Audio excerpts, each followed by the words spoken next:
जब उपासक को भगवत कृपा से परमार्थ मार्ग में चलने का अवसर मिलता है, तो कल एक श्लोक बीच सत्संग में आया था, उसे पुनः दोहराते हैं। वाहे निरुद्धे मनसः प्रसन्नता, यह हमें बहुत प्राण प्रिय बात लगी है, इसलिए दोबारा इसको कह रहे हैं। बाहे निरुद्धे मनसः प्रसन्नता, मनः प्रसादे परमात्म दर्शनम, तस्मिन् सुदृष्टे भवबंधनाशो बहिर्निरोधा पदवी विमुक्ते। सैकड़ों बार कल से ये श्लोक बार बार चल रहा है। वाहे निरुद्धे मनसः प्रसन्नता। ये उपासक पकड़ क्यों नहीं पा रहा, पकड़ क्यों नहीं पा रहा? कितनी अमृतमयी बात है। एक प्रार्थना हम करना चाहते, सरल भाव से आप समझ लो इसका अर्थ, वो हमारी तरफ से प्रार्थना है। 1 महीने की केवल हमें समय दो, 1 महीने का। आप 1 महीने कोई इच्छा नहीं करेंगे, जैसी सामने परिस्थिति आए उसको भोग लो, इच्छा मत करना। 1 महीने का केवल समय दो। हम कोई साधन नहीं बता रहे, इच्छा ही नहीं करनी। जहां इच्छा निकले उसे निरुद्धे, रोक दो। बाहर जवान में ना आने पावे। खान पान देखना, सुनना, रहना, भोगना, व्यवस्था 1 महीने में मर थोड़ी जाओगे। 1 महीने का हम कोई संकल्प नहीं दे रहे, कोई कसम नहीं खवा रहे, प्रार्थना कर रहे हैं कि आज से 1 महीने हम कोई भी इच्छा व्यक्त नहीं करेंगे, न सद न असद, कोई भी इच्छा नहीं व्यक्त करेंगे। हृदय में आएगी तो वाहे निरुद्धे, उसे वहीं रोक देंगे। बाहर की इच्छा बाहर, अंदर की इच्छा अंदर, व्यक्त नहीं करेंगे। बताओ, ये अपने घर का सत्संग होता है, ये केवल प्रवचन नहीं है, ये जीवन सुधार है और भगवत प्राप्ति के लिए है। 1 महीने की बात मांग रहे हैं। गृहस्थी में अगर ना कर पावे तो राधे राधे रटे, राधा राधा। लेकिन विरक्त जनों से प्रार्थना 1 महीने, केवल 30 दिन। जबान से आपकी इच्छा व्यक्त नहीं होनी चाहिए, 1 महीने बस। आप देखो कैसा आपको लगता है। जलन होगी पहले, वो बार बार व्यक्त नहीं करना, 1 महीने व्यक्त नहीं करना। परिपक्व अवस्था के प्राप्त महापुरुषों के हृदय में इच्छा ही नहीं प्रकट होती। जाहि न चाहिए कबहु कछु, तुम सन सहज सने, बसहु निरंतरता सुर, सोराउर निज गे। 1 महीने, ये तो आजीवन की बात होती है महापुरुषों की। महाराज ये रख लो, कभी आपके काम में आएगा, कभी आपको जरूरत पड़ेगी, कभी आपको चाहिए ना। भैया नहीं, हम जरूरत मिटाने के लिए, चाह मिटाने के लिए, काम मिटाने के लिए आए हैं, बढ़ाने के लिए नहीं। आप रखो, जब जरूरत हो कि मेरा मालिक उस समय दे देगा। कभी आप तो उस समय जो अभी दे रहा है वो उस समय नहीं है क्या? हमारे लिए नई सृष्टि रच देगा। जो सृष्टि में नहीं होगा वो भी वो रच देगा, विश्वास करो। 1 महीने अभ्यास करके देखो, देखेंगे आप लोग, देख लो। इच्छा को होगी, इच्छा, हम ये नहीं कह रहे कि इच्छा नहीं होनी चाहिए, इच्छा होगी पर आप व्यक्त नहीं करोगे। 1 महीने खेल खेल के देखो, गेम है। जीवन मुक्त महापुरुष की स्थिति होती है। देखो एक आपको कथा सुनाते हैं। श्रीमन माधवेंद्र पुरी जी महाराज बहुत बड़े महाभागवत हुए हैं, चैतन्य महाप्रभु के चरित्र में आते हैं। ईश्वरपुरी जी के गुरु श्रीमन माधवेंद्र पुरी। ईश्वरपुरी जो महाप्रभु चैतन्य देव के प्रथम गुरुदेव थे, फिर सन्यास के गुरुदेव भारती जी महाराज हुए। तो श्रीमन माधवेंद्र पुरी जी महाराज जब क्षीर चोरा गोपीनाथ जी जो कहे जाते हैं, गोपीनाथ जी के दर्शन करने गए तो वहां शयन के समय कुल्हड़ में बड़ा ही पवित्र और स्वाद युक्त खीर का भोग लगता था। जब ये महिमा सुनी खीर की और भोग लगता देखा तो उनके अंदर इच्छा हुई कि अगर एक कुल्हड़ प्रसादी मिल जाए तो स्वाद लेके हम देख लेंगे कि प्रभु को ऐसा खीर का यहां भोग लगता है, तो अपने ठाकुर जी को ऐसा ही खीर का भोग लगाएंगे। जो ही इच्छा जागृत हुई, जलन पैदा हुआ। अरे इच्छा कैसे जागृत हो गई? तो अंदर से विवेक कार्य कर रहा है, बचाने का जलन।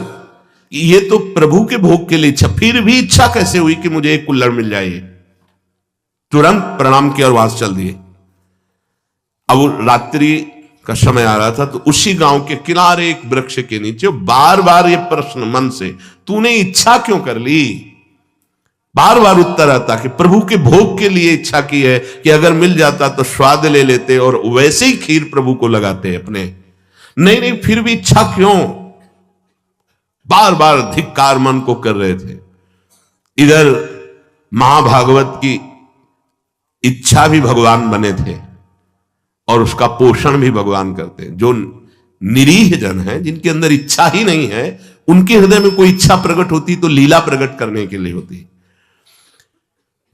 जो कई कुल्हड़ थे, उनमें से एक कुल्हड़ छुपा लिया ठाकुर जी ने अपने वस्त्र के नीचे, घाघर के नीचे, जो नीचे का वस्त्र उसमें छुपा लिया, और सामने रखे हुए हर भोग के कुल्हड़ उठा करके ले गए।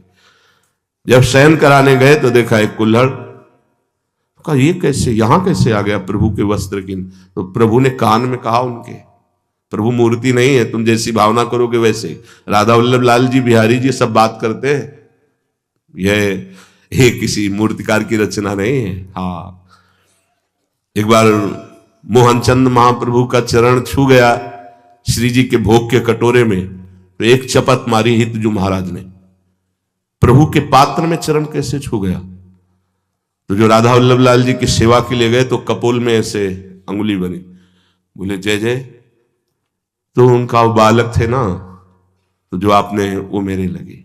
बात करते महाप्रभु आचार्य से, बंचंद महाप्रभु जी से, सेवक जी से और प्रेमी जनों से, जो चित्त को बेच दिए हैं प्रभु को, उनसे बात करते हैं। कान में प्रभु अपने सेवक से कही कि ये मैंने चुराया है श्रीमन माधवेंद्र पुरी जी के लिए, और गांव के बाहर अमुक वृक्ष के नीचे बैठे, ये वहां पहुंचाओ तत्काल।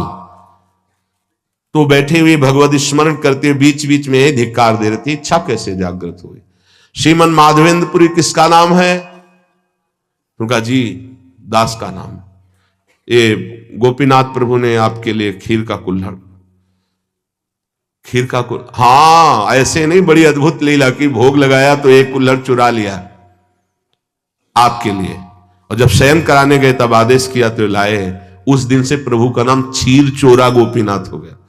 वो तो चले गए, देखे रात भर रोते रहे, प्रभु खीर तो पाई ही, कुल्हड़ भी पा गए, और उसको तो थोड़ा कुल्हड़ का हिस्सा बांध लिया, रोज प्रसादी रूप से थोड़ा कुल्हड़ पा लिया।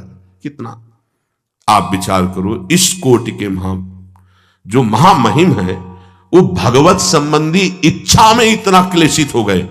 हम तो स्वयं भोग की इच्छा रखते हैं। हम कौन से साधक हैं, कौन से महात्मा हैं, किस मार्ग के पति? जरा सिद्धांत को समझो, यहां इच्छाओं का तो जाल लगा हुआ है, और परमार्थ का स्वरूप क्या है?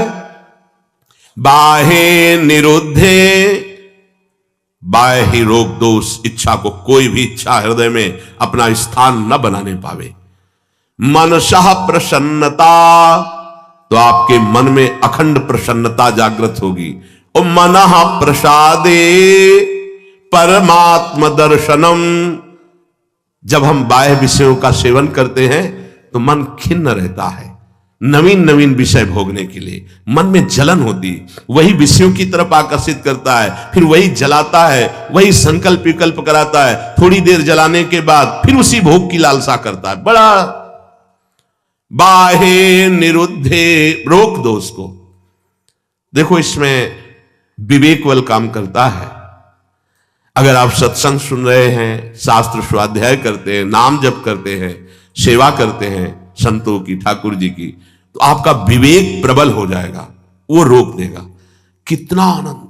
कल से इस श्लोक का चिंतन चल रहा है। इतना कोई इच्छा ही नहीं करनी भाई। ये गृहस्थ जन जो बहुत सी कामनाओं में रत हैं, वो ये नहीं समझ पाएंगे, लेकिन हम विरक्त जनों से प्रार्थना करते हैं, यदि आप कोई इच्छा नहीं करेंगे तो आप बहुत जल्दी जीवन मुक्त हो जाएंगे। इच्छा ही आपके स्वरूप को ढके हुए है, इच्छा ही आपका बंधन है, और निरीह इच्छा रहित ही जीवन मुक्त अवस्था है। 1 महीने का अभ्यास करके देखो। अच्छा, 1 महीना बहुत ज्यादा लग रहा हो कि पता नहीं चूक ना हो जाए तो 15 दिन का कर लो। 15 दिन बहुत ज्यादा लग रहा हो तो कोई 1 हफ्ते का कर लो। और गृहस्थ जनों को ज्यादा लग रहा हो तो 1 दिन का करके देख लो कि सुबह से लेकर के शयन तक आज कोई इच्छा नहीं हम करेंगे। अगर इच्छा होगी भी तो व्यक्त नहीं करेंगे। 1 दिन करो। विरक्त के लिए 1 महीना, नए साधक के लिए 15 दिन, बहुत नए साधक के लिए 1 हफ्ता, गृहस्थ के लिए 1 दिन और 1 हफ्ता। देखो ना करके क्या बिगड़ जाएगा। आज सुबह से शाम तक कोई इच्छा प्रकट नहीं करेंगे। हृदय में होगी तो उसको वहीं दबा देंगे, वाणी से नहीं बोलेंगे। देख लो। परमहंस श्री ओंकारानंद सरस्वती जी घर में भिक्षा पाने जब आए तो बच्चे ही थे। किसी कारण से मैया भूल गई नमक डालना सब्जी में। वो पा के गए, पिताश्री आए पाने, जेही, अरे सब्जी में तो नमक, अरे भूल गई, क्योंकि छोटे छोटे बच्चों के भूल गई।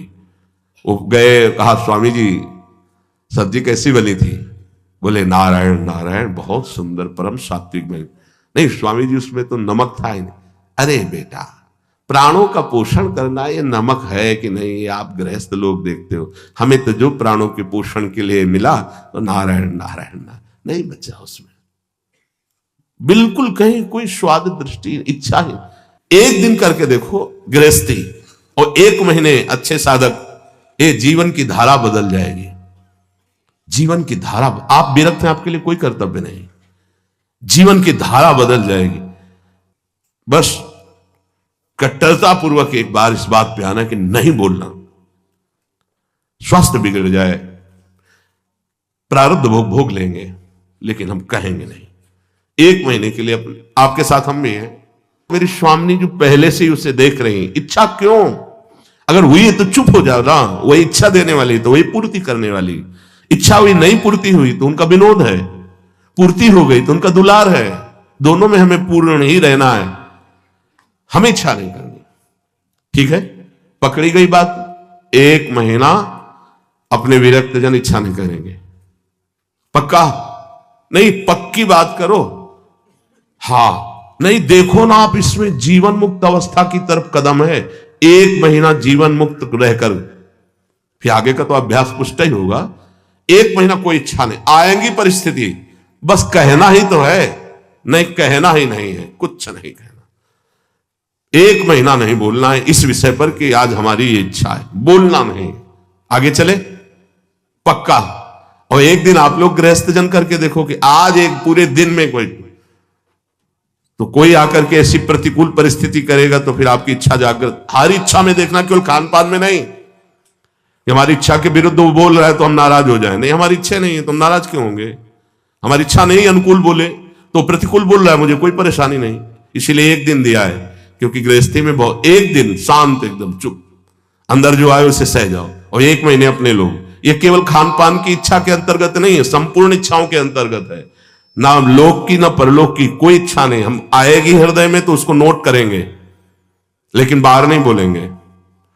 और उस इच्छा की छानबीन करेंगे, ये इच्छा क्यों आई है, किस गलती से आई है, या किस कमी के कारण आई। एक बार पूज्य श्री राधा बाबा भाई जी से कहा कि मिठाई की इच्छा हो जाती है, मीठा देखते ही अधिक पा लेते हैं, क्या अभी ब्रह्मबोध नहीं हुआ? क्या मेरे बोध में कमी रह गई? भाई जी ने कहा नहीं। तो उनका फिर इच्छा क्यों? उनका शरीर में कमी है आपके, जिस पदार्थ की, उस शरीर मांगेगा, उसको दे देना है। आप कहीं लेने तो जाते नहीं, यदि आ जाता है सामने तो आप उसे पा लेते हैं। तो इस शरीर की आवश्यकता है, ना कि आपकी आवश्यकता है। बोले हाँ, बहुत दिन से प्रश्न चल रहा था कि मीठा देखते ही और मीठा पाने में उधर ही अधिक प्रियता है, तो इसका मतलब इच्छा हमारी है। तो उनका नहीं, आपकी नहीं है, शरीर की आवश्यकता है, ऐसा वहां उत्तर दिया।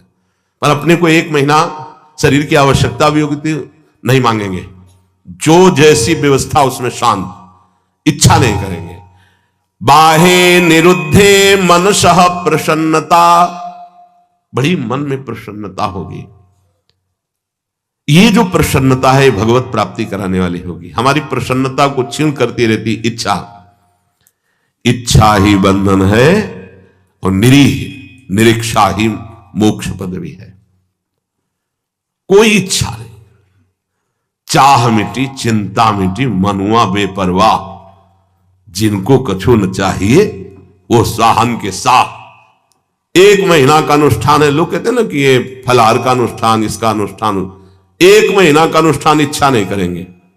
जो हमारी दिनचर्या वो चल रही है, कोई इच्छा नहीं। हमें परिक्रमा लगाने जाना इच्छा हुई, हम इसे भी रोक, न सत ना असत। अगर प्रभु की इच्छा है तो गुरुदेव से बुलवा देंगे, जाओ परिक्रमा लगा के आओ। आज से 1 महीने तक कोई भी इच्छा, सत या असत, किसी भी इच्छा को हम बाहर व्यक्त नहीं करेंगे। जो दिनचर्या बना दी गई वो इच्छा नहीं है, वो कर्तव्य पालन है, उस पे चलेंगे। स्वयं से कोई इच्छा होगी उसे दबा देंगे 1 महीने के लिए, फिर देखते हैं कैसा लगेगा। 1 महीना, आज तारीख कौन है, कौन 17 तारीख को बात करेंगे फिर सत्संग में कि क्या स्थिति है आपकी। 1 महीना ईमानदारी से देखना, बोलना मत, चूक नहीं होनी चाहिए। 1 महीना कोई बहुत ज्यादा नहीं, पूरे जीवन में इसी स्थिति को लाना है। जहां हमारी इच्छा रुकी, खास बात है, बहुत बड़ी बात है, मनः प्रसन्नता, मन प्रसन्न होने लगता है। और कह रहे मनः प्रसादे परमात्म दर्शनम, जहां मन निष्काम हुआ, कोई इच्छा नहीं, और अखंड प्रसन्नता जागृत होती है इच्छा रहित होने पर। हम लोगों को कैसा माया फंसा है कि हम सुखी होना चाहते हैं इच्छा करके, हमारी इच्छाओं की पूर्ति हो जाए तो हम सुखी हो जाएं। शास्त्र क्या कह रहा है, इच्छाओं का नाश, मन की अखंड प्रसन्नता, और मनः प्रसादे, जब मन प्रसन्न होता है उसी स्थिति में भगवत साक्षात्कार होता है। अखंड प्रसन्नता जागृत हुई, उसी प्रसन्नता में तत्वबोध होता है। मनः प्रसादे परमात्म दर्शनम तस्मिन् सुदृष्टे भवबंधनासो बहिर्निरोधा पदवी विमुक्ति। जिस समय उपासक अखंड प्रसन्न हुआ, परमात्म साक्षात्कार होता है, तो उसकी दृष्टि बदल जाती है, ब्रह्म दृष्टि। सर्वम खलमिदम ब्रह्म, उस सब जगह ब्रह्म का दर्शन, भगवत दर्शन करता है। यही संसार बंधन का नाश हो जाता है, यही परम पद है, उस परम पद में आरूढ़ हो जाता है। कोई इच्छा नहीं, कोई चाह नहीं, ये जीवन गुरुदेव को समर्पित, प्रभु को समर्पित, जैसे चलावे, स्वयं निरंतर भगवदाकार दृष्टि, परमात्म दर्शन, परमानंद का अनुभव, दुख का लेश नहीं। अब निरोध करने की वृत्ति कैसे हम रोक पावे, तो बोले योगस्य प्रथमम द्वारम वांग निरोधो अपरिग्रह। पहले वाणी को रोक दो, उचित बोलो, केवल जितना शास्त्र सम्मत बोल सकते हो उतना बोलो, अन्यथा मौन रहो। नाम कीर्तन, वाणी गायन, पहला योगस्य प्रथमम द्वारम, कल चर्चा हुई थी। दूसरा अपरिग्रह, कोई भी चीज अपने पास ऐसी न रखी जाए जो हमारी इच्छाओं का वर्धन कर दे। अगर वस्तु समीप रहेगी तो वो अपना प्रभाव दिखाएगी, इच्छा प्रकट कर देगी विरक्त के लिए। जो सीधे परमात्मा साक्षात्कार के लिए चला है, अपनी कुटिया में बस जितना मन को चंचल ना कर पावे उतना है। महापुरुषों ने सदैव ऐसा ही किया है। गुरुदेव भगवान की आज्ञा से तेहरा से सुबह 7 और 8 के बीच में जाके चून मांग लाते। उसी चून की जो बाजार गए, सब्जी मंडी से घूमे आए, जो उनकी झोली में डाल दिया, वो सब्जी बना ली, नहीं तो 2 रोटी बन गई। महाराज जी उसी गुरुदेव भगवान को देखा है। महापुरुषों ने भगवत प्राप्ति के लिए इच्छाओं का दमन किया, इच्छाओं का नाश किया। देखो अब क्या होता है, अपने लोग बड़े बहाने से अपनी वासना का पोषण करने लगते हैं। अमुक चीज बोले आज श्री जी की यही इच्छा है, हाँ ठीक मान लेंगे आपकी बात, भोग लगाइए और बांट दीजिए, पशु पक्षी सबको बांट दीजिए। आप उठाइए झोली, जाइए मां धोकरी मांग के सूखी रोटी लाइए, तो पता चलेगा आप श्री जी की इच्छा का अनुमोदन करते हैं।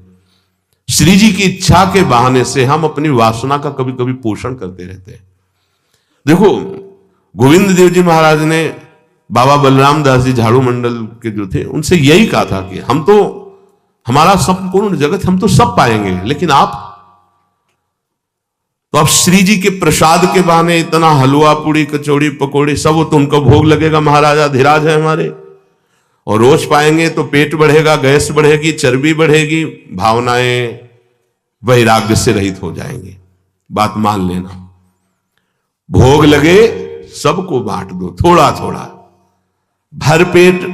अपने यहां जैसे जाते हैं साधक तेहरा से 100-250 जो भी रोटी मिलती है इकट्ठे मांग के लाते हैं, फिर पाते हैं, वही उदर भरो माधुकरी से, रूखे सूखे से भोग लगाओ, रोज भोग लगाओ और उसे बांट दो, इतना इतना अगर सो तो कोई, हम माधुकरी से अपना अगर, या प्रभु को जो प्रसाद भोग लगा है उसमें से सूखा और जो अच्छा अच्छा पदार्थ है वो और सबको, पशु पक्षी भी तो वृंदावन के संत हैं, बांट दिया। एक बार पंडित रामकृष्ण बाबा राधा रमन जी गए तो दोना भर करके सब मिठाई का प्रसाद, तो बाबा तो बहुत शासन करते थे, हे गोसाई जी महाराज हमको तुलसी दल और चरणामृत दीजिए, ये मिठाई महाराज पाते हैं औरों को बांट दीजिए, हमें तो तुलसी दल और चरणामृत दीजिए। बहुत सावधान। गुरुजन जो हमारे आचरण करते हैं हमको वैसा चलना पड़ेगा। बहुत कम समय में बहुत ऊंचाई पर चढ़ना है, कृपा है हमारे ऊपर, हम इनकी सावधानी रखें। जब सत्संग मिल रहा है तो बहुत बड़ी कृपा मिल रही। हमारी पहली सीढ़ी है परमार्थ की वाणी को एकदम संयम में रखें। दूसरी सीढ़ी, आप अपने पास उतना ही वस्तु रखें जितना प्रयोग करना है। अगर आप ज्यादा रखेंगे तो आपका मन चंचल होगा। कमरे में घुसने पर अगर कोई ज्यादा वस्तु हो तो तुम्हें बोझा लगनी चाहिए कि ये एक्स्ट्रा क्यों टंगी हुई है, ऐसा होना चाहिए। बिल्कुल साधारण जीवन, असाधारण चिंतन। हे साधारण जीवन, असाधारण चिंतन।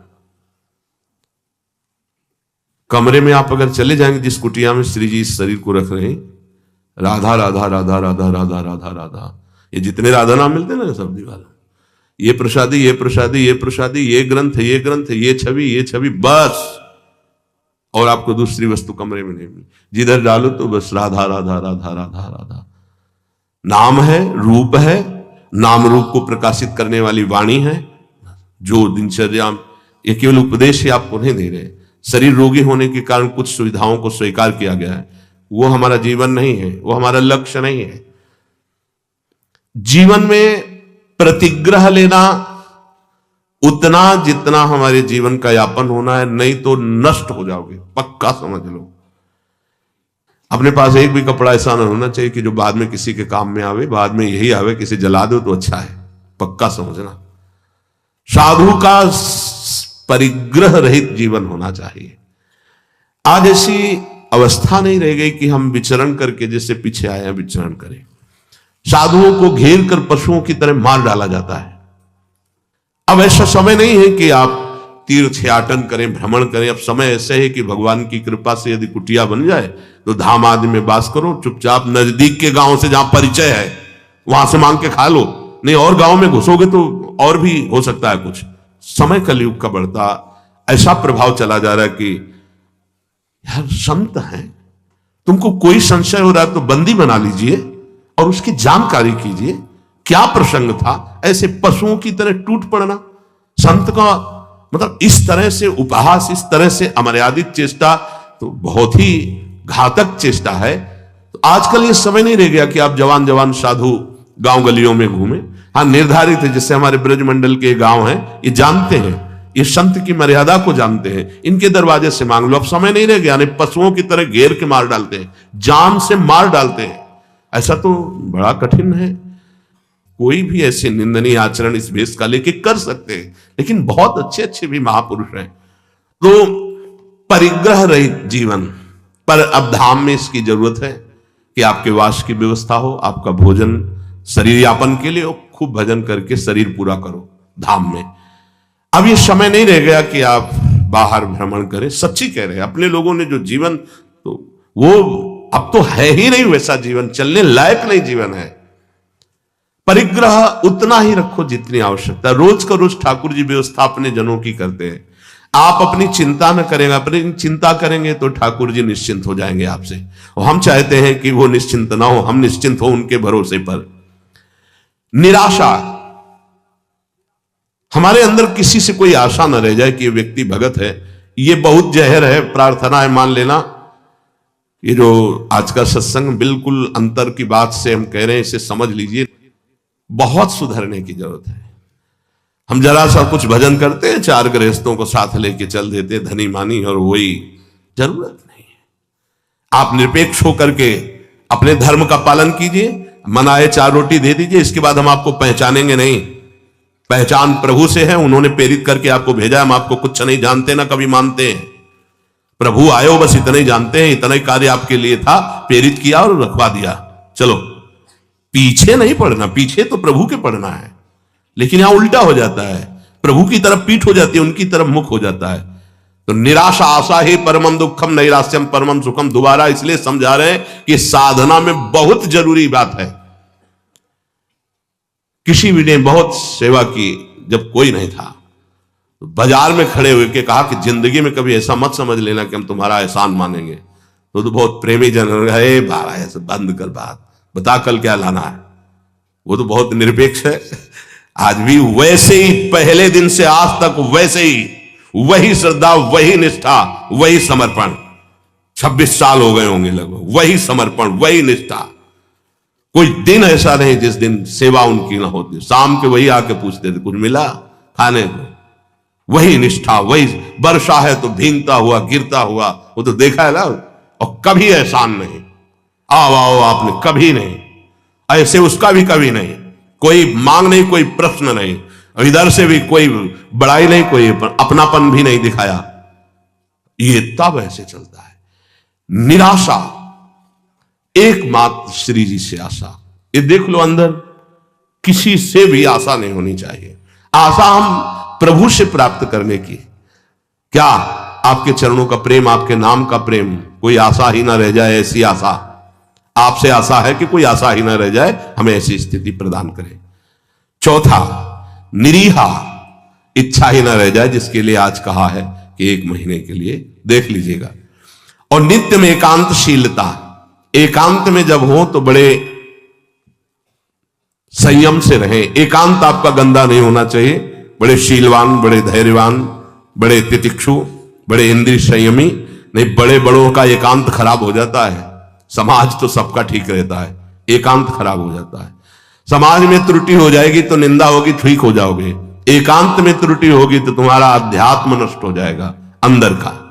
एकांत स्थित इंद्रियों परमणे हेतुर्दमश्चेतसः।